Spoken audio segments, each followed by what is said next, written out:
ادین، ادین کا مطلب ہے جنت میں رہنے والا۔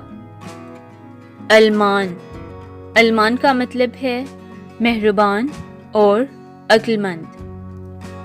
اذہان، اذہان کا مطلب ہے سمجھدار اور ذہین۔